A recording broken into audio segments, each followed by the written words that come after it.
Praise the lord. How are you all? ప్రభు కృపలో అందరూ బాగున్నారా? ప్రియమైన దేవుని బిడ్డలారా, ఈ రోజు దేవుడిచ్చి గొప్ప వాగ్దానములో సామెతల గ్రంథం 23వ అధ్యాయం 29వ వచనం నుండి మనము చూసినట్లయితే 29వ వచనంలో ఇలాగ రాయబడింది.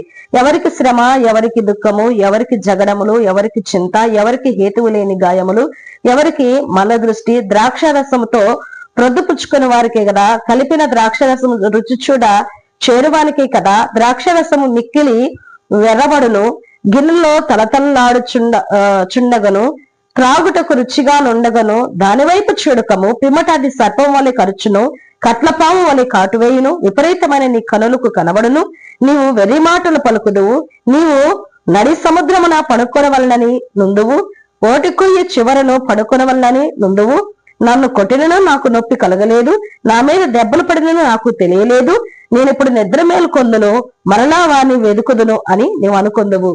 ఎవరిలా ఉంటారంటండి?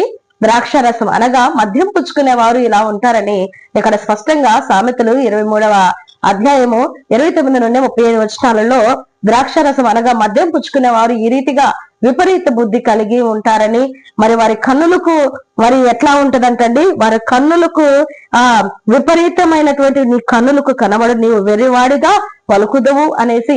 అవును, త్రాగిన వారు వాళ్ళు ఏం మాట్లాడుతున్నారో, ఏం చేస్తున్నారో, ఎలా ప్రవర్తిస్తున్నారో, ఎలా నడుచుకుంటున్నారో వారికి అర్థం కాదు. వారిని ఎంత కొట్టినా, ఎంత తిట్టినా, ఎన్ని దెబ్బలు పడినా కూడా అది వారికి నొప్పిగా, బాధగా అనిపించదు. ప్రియ దేవుని బిడ్డారా, ఇలాగ వాళ్ళ శరీరాన్ని ఎంతగానో పాడు చేసుకుంటున్నవారు ఈ రోజు త్రాగి త్రాగి వారి జీవితాలను, వారి శరీరాలను పాడు చేసుకుంటమే కాదు, కానీ కుటుంబాలు కూడా ఎంతగానో పతనమైపోతూ ఉన్నాయి. ప్రియ దేవుని బిడ్డలారా, ఎవరైతే మరి త్రాగుతూ విపరీతమైన బుద్ధి కలిగి భయంకరమైన జీవితాన్ని కలిగి జీవిస్తున్నారో వారితోనే దేవుడు ఈ రాత్రి మాట్లాడుతూ ఉన్నారు. కాబట్టి ప్రియ దేవుని బిడ్డ, ఎక్కడైనటువంటి నీ చెడ వ్యసనాలను విడిచిపెట్టి దేవుని వైపు తిరిగినట్లయితే దేవుడు నీకు గొప్ప రక్షణ, విడుదల అనుగ్రహిస్తాడని ప్రభు పేరిట మనం చేస్తున్నాను. దేవుని నమ్మిన వారైనా నమ్మని వారైనా, నమ్మిన వారు కూడా చాలా మంది ఇంకా మధ్యలోనే మునిగిపోతున్నారు, ఇంకా సరైనటువంటి మారు మనసు లేకుండా జీవిస్తున్నారు. అలాంటి వారికి మరీ భయంకరమైనటువంటి దేవుని యొక్క శిక్ష వస్తుంది దేవుని బిడ్డలారా.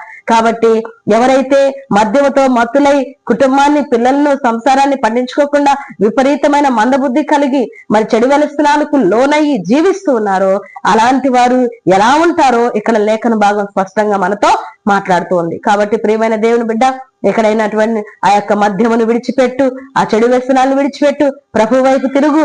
ఆయన నీ జీవితాన్ని మార్చి నీ జీవితంలో ఉన్నతమైన కార్యాలు జరిగిస్తాడు. God bless you. దేవుడి మాటలు దీవించును గాక. ఆమేన్. Praise the lord.